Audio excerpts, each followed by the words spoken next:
Hi, everyone. This is Michelle Gramoglia, the President and CEO here at Woodland Pond, and this is my weekly address for a Tuesday. Today is Tuesday, October 22nd, 2024. We're going to mix up the weekly addresses, subject to feedback from all of you that have asked that we don't start with the calendar items because a lot of you already maintain your calendars. So from now on, we're going to do the calendar items at the end. That way, if anybody wants to drop off, you can do that. What I'm going to start with today is items from the suggestion box and the rumor mill. The first is that residents should be notified that a bear was seen coming from the McBride Trail and taking a bag from one of the garbage cans on Danskin Way, and residents walking on the trail should be told to carry bear spray and bells. So I completely agree with the first. Just a general reminder that we are, operating here and living here in nature. There are bears in the area, just as there are deers and other things. We do not have a bear problem. The bears generally, if they do encounter people, will run away as long as you make a noise. If you would like to carry bear spray, I don't know enough about bear spray to know how it works or what it's supposed to be used for. But certainly, the recommendation would be if you do see a bear, you're supposed to yell and make noise and not play dead like it used to be said. If you'd like to carry a bell, feel free, but just always keep in mind and keep your eye out that we are in nature. The next is the pickleball court is not a good idea, referring to the plans. To soundproof it will be very expensive. Pickleball is a fad. In a few years, no one will be using the court. A lot of money for special use, the space and money could be put to a use that would benefit more people. And I've asked Dave to make sure that this gets reinforced on his weekly address on Friday. The room that will hold and be flexible to allow for pickleball playing will actually be a multi-use fitness and gymnasium style space. So it will not be dedicated just to pickleball. And we have to soundproof it regardless because there will be music played in there for classes. There potentially could be things like ping pong in there and other things. So regardless, we do have to soundproof the space. That would be prudent. Acoustics and sound attenuation is actually being addressed throughout the project by a special engineer because it's something that was an afterthought at best in the original design, and we're making it really a focus. So it will not be dedicated just for pickleball. It will be convertible. And this is where a lot of the larger fitness classes and so forth will take place. We'll have schedules set, but thank you very much for your feedback. The last one, I was a little bit surprised to see, and I will preface this by saying that thank you if the intention was a compliment, but I will say that I 100% feel objectified by the comment, but I will read it because I have promised that I will read all of the things in the suggestion box. This suggestion says that the CEO and president more often wear her hair up, meaning, I guess, in a ponytail or, not have my hair down. The suggestion would benefit the residents who are satisfied as is, but would be even more pleased. So specifically to the point of understanding your audience when we're talking about, comments about physical appearance. Again, I'm sure that this was intended with, the best of intentions, but what it instantly does to me is, and I'm sure many other people that have been, graced with these kinds of comments, it immediately makes it feel like the focus is on my appearance, and that makes me personally uncomfortable. So I am going to just frankly say that, and certainly no hard feelings. I don't know who said it. I do wear my hair up when I'm home pretty much all of the time because I prefer it, but just being mindful of the audience on that. The next thing I wanted to talk about is on Friday, Dave will also be talking a bit more about the what we're asking of you related to the storage cages if you reside in independent living and have a storage cage. There have been some questions that have arisen, which is fantastic because it helps us to figure out what kinds of things are on the minds of the residents. He's going to talk about deadlines and what decisions need to be made now, and then how we will assist with the transition as time goes on. But just to put a pin in it, for right now, the only thing we need from residents is your decision on the memo that we issued last week about which of the options you intend to pursue. And that is due by November 14th. Again, if you have not seen the storage cage memo and you reside in an independent living apartment, or you're one of the very few grandfathered cottage residents that has a storage cage, please make sure you grab a copy of that memo from concierge and do let us know your selection by November 14th. Dave will talk a bit more about this. The next thing I want to talk about are some safety related items, and very important. We had a situation yesterday with a resident who felt ill. We were able to respond with our team here in Independent Living, but we did not have some of the required paperwork in the emergency packet or the recommended paperwork. This is regulatory, not a regulated environment in that way. But of course, we really would like to have on file adequate information in your emergency packets to be able to transfer for continuity of care to EMTs and so forth. And this renews my concerns about the fact that we have more than half of our independent living residents that do not have a MOST form on file for us, which is the medical orders for life-sustaining treatment. And why that is a concern and why it has been something we've been talking about rather extensively for the last several months is because if you find yourself in a situation where you are unable to speak for yourself, those forms will speak for you in addition to instructions from your healthcare proxy. If we do not know and cannot transfer that form over to EMS if they respond to you in an unresponsive state, we don't know what your wishes are related to CPR, resuscitation, and so forth. So we are going to be taking an added step. We have asked and asked. We will try it again. We really want to get those MOST forms on file. You do need to take them to your doctor's office. What we are going to do to try to target the ones that we still do not have is that as you're scheduling transportation with us, if you are going to your primary care physician, we will be contacting you specifically and asking you to have your MOST form filled out. It's just so critical. We and EMS needs to know what your wishes are. And that's why New York State has created this form. For everyone in the health center, rest assured we have those on file. It's part of the regulatory process and the admissions process, but it's not as rigid in independent living. I have seen a number of residents, and you can look down at yourself and tell me right now, well, in your own head, I guess, not wearing their purse pendants and not wearing your badges. And we have a lot of new residents here. And we also have all of the residents here that are able to wear a purse pendant. And that is your number one way to contact us if you are in trouble.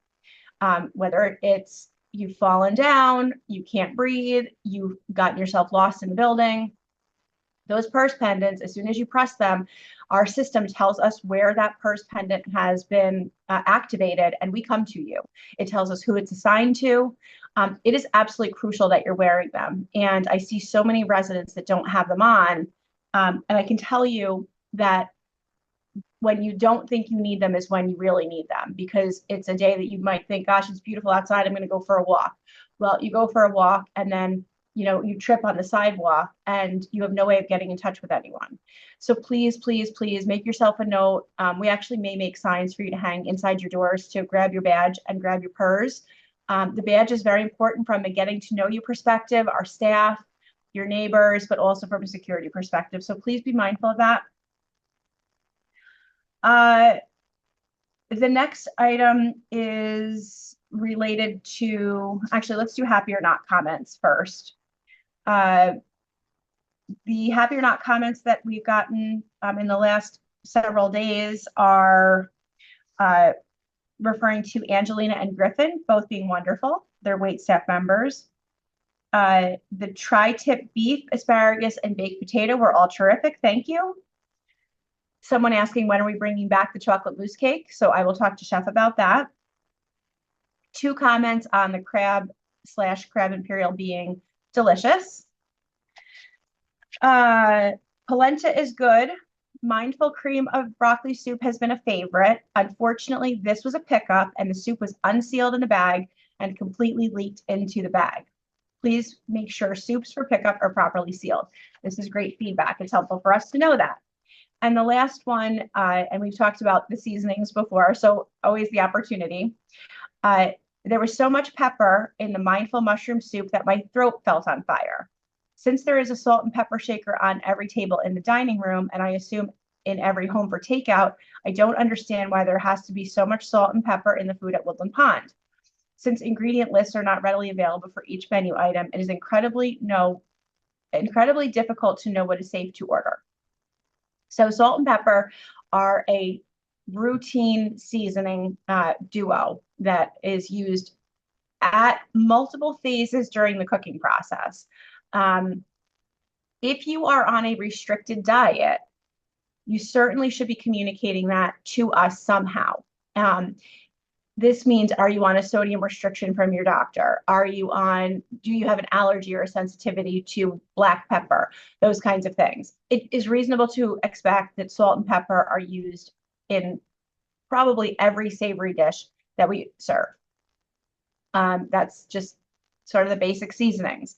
But those seasonings are added in layers. That's a chef technique. You don't season at the end because the flavor profiles don't come out in that way.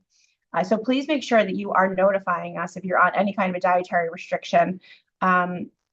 We have had a couple of comments recently about figuring out how we can get some of the nutritional facts on some of the recipes in your hands. And it's a matter of getting that volume of content easily available. At one point, we had books at the hostess station. People would look at things. I think that there's a demand or a desire from some residents to somehow have that information on the menus. As you know, the menus are already kind of chock full with information. So there might be a way to do it through QR codes or something on the table, but we are looking into that. I know that certain residents are certainly interested in that information. In the meantime, please let someone on the culinary managerial team know if you have a dietary restriction that is of concern, and we will do what we can to work with you. The next item today relates to transfers of residents within Woodland Pond and the decision-making process, the evaluation process, the discussions around those kinds of moves, because there have been a couple of moves recently that have resulted in some hard feelings with the residents that are moving. In many ways because of comments that their neighbors have made. And obviously you've heard us talk about this before. We have to work collectively as a community and be really mindful of the fact that we need to destigmatize the need for someone to move to a higher level of care. There is no shame, no embarrassment, and should be no stigma in a human being aging to the point where they need a higher level of care. The destigmatization has to come from within us. We cannot, and it's not fair to, it's not kind to make comments to your neighbors about, oh, you're going to lose your freedom when you go to assisted living, or good luck on the dark side. I mean, these are all the kinds of things that we hear. But what we've also heard recently is a questioning of the process that's used to evaluate if someone is appropriate and can safely remain in any level of care, whether it be independent living, assisted living, memory care. And it is extremely important to me, to Sarah Leonard, to Philip Mail and his team in the health center, that our residents are very educated and knowledgeable about how this process works. It is an extensive process when we begin the discussion with a resident or their family about the need for a move from any level of care to a higher level of care. It is protracted. It is careful. It involves your physicians. This is not strictly a Woodland Pond decision. But what we'd like to do for those residents that are needing a regroup on this or a refresher on how this process works, how the contract is involved in the decision-making process, how the finances work, how our team looks at transitions and evaluates the need for a move to a higher level of care. We are inviting all of you to attend a deep dive, an information session on this on Friday, November 8th at 1 p.m. You'll see this on your calendars. This will be recorded and made available so family members can watch, loved ones. This will be live streamed. And it is crucially important that every resident at Woodland Pond is very comfortable with how this process works. And the way that you become comfortable with that process is being open to learning about it. So we're going to spend the time. It will be myself, Sarah, and Christy Battistoni will be there to talk about the finances. And I truly encourage you all to attend. You have selected a continuing care retirement community to support your aging process. This is not strictly an independent living community. And you knew that and came to Woodland Pond because of the incredible benefits of having access to the higher levels of care when you need them. There is a very, very careful and very protracted process that is employed when we are concerned that there's a need for a higher level of support. And we want to be very open with that. It should not be in any way a secret. There's nothing secret about it. It's the same process is used for all residents. We have successfully transitioned more than 1,000 residents, believe it or not, in the years that we've been open through the levels of care, and the process works. I am inviting you so that you can come and feel more comfortable with that. All righty, calendar items. Tomorrow, we will have a drone flying overhead, which will look like kind of like a little bird or really tiny little remote controlled airplane. To most of you, they are coming to update our exterior shots of the campus, which we use in different things like on the website, marketing materials, those kinds of things. So hopefully all this glorious, very, very late fall weather will cooperate for that. But don't be nervous if you see a little thing that sounds, and it sounds buzzing, like it sounds like it's buzzing. You will see that flying around tomorrow. We have a few items of interest related to the health center. Today on skilled nursing at 2:30, we have a fall flavors traveling ice cream cart that will be going around. Tomorrow, that same cart will be on Garden View at 2 o'clock. And at 2:30 tomorrow, it will be located outside the great room for anybody on the campus that wants to try this. We will have deep dish apple and traditional chocolate. I will just note, if you are not a resident of the health center, you may not realize we are on masks again in the health center. So if you do decide to go to the health center for any of the things I'm talking about, you will need to be masked. On the 24th, which is Thursday, Assisted Living will be welcoming the new neighbors at our monthly neighbors coffee social at 10:30 in the cafe and game room. We have on the 24th also at from 2 to 4 p.m. Ina Podorf has invited all residents to a happy hour party to thank everyone for your support and our support through her recovery process. So that's exciting. This is a first for Woodland Pond. That'll be from 2 to 4 in the PAC this Thursday. Shalom Space this week, actually, this Friday will be in the great room at 4 p.m. And again, you will have to wear masks for that. So Shalom Space this Friday is actually in the great room, which I think is wonderful, expanding, and kind of rotating that around. On Monday, this is really important. The Board of Elections in Ulster County is actually going to be here on site to assist residents in completing their absentee ballots. So if you have already applied for your absentee ballot, you may have received it from the Board of Elections in the mail. We may have it from the Board of Elections for you if you live in the health center, and they will be bringing blank absentee ballots for those that have applied for an absentee ballot but haven't received it yet. And they will be here on Monday at 1:30 in the AL cafe / game room, which you can ask reception if you go over where that is. So that's a great service that the Board of Elections is going to be providing, and independent living residents are welcome, but it all is based on absentee ballots. So it's not an early voting machine or anything like that. So you've got to have an absentee ballot application in or your absentee ballot in hand in order to take advantage of that on Monday at 1:30. And on Tuesday, the 29th of October, we have a couple of things going on. One is we're doing our very first Woodland Cares mocktail sip and paint. Some of you may be familiar with the sip and paint concept. So this is something that's derived out of, people wanting to get together, have a social event and do something fun. And a lot of times it's wine or a cocktail, and then you're doing painting of something. And what you're painting is being led by a professional. So everybody's in the room enjoying themselves, libations, beverages, whatever, and then also painting. We're doing 2 of those on Tuesday the 29th. This is open to staff, residents, loved ones. It's only $15 to participate, and it is a fundraiser for our Woodland Cares Fund, which is the Employee Emergency Assistance Fund. $15, really reasonable. That includes a seasonal mocktail. So a mocktail is like a cocktail, but a virgin version. Cookies, the supplies, and the artistic guidance. So everything for $15.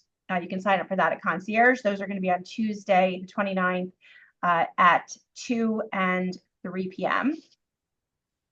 And very importantly for our loved ones of health center residents, we have our next quarterly family council meeting on Zoom or in the IL classroom, which it's optional which you want to be.